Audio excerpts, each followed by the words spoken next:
Here we are, it's the middle of January, and season's been really good to us farmers, considering back in September it looked like it was going to be very hot, very dry, very quick. But it's been good. We've had rains, we've still got no real drying weather at the moment, but it's saved a lot of farmers a lot of money. Like I know with Luke, he's put in, did 500 rolls of silage at about $40 each, about 20 odd grand's worth to the contractors. And now he hasn't had to put as much out, so it's been really good from that respect. Now today what we're doing is subsurface drainage. Our soils here, the heavy clay soils, and they get very wet, they get very pugged, and in the winter time, and it makes it very difficult for the grass to grow when they're being smudged into the grass and being smudged into the ground. Makes the soil very rough as well.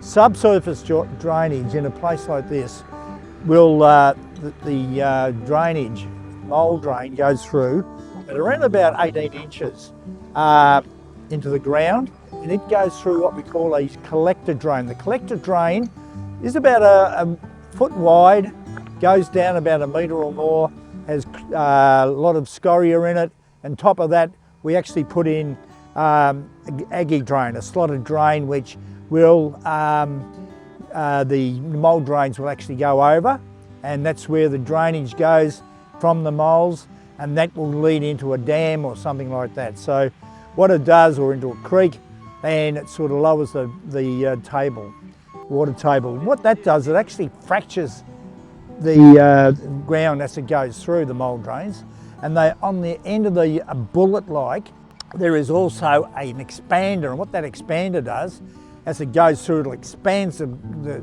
clay, makes it tough and tight, and then over the summertime it'll bake it. So it's going to be like a good drainage, a tile drain through the soil. The benefits of this is the fact that what happens, the soil, the moisture will drop down further. It'll allow the roots to go down further into the ground and of the grasses. But if you haven't got that, because it's such a wet area here and you get around about 36 to 40 inches of rain, you end up with the roots of the plants not going down too deep, so they'll actually dry out a lot quicker in the summertime, whereas this, with the roots going down further, will actually have the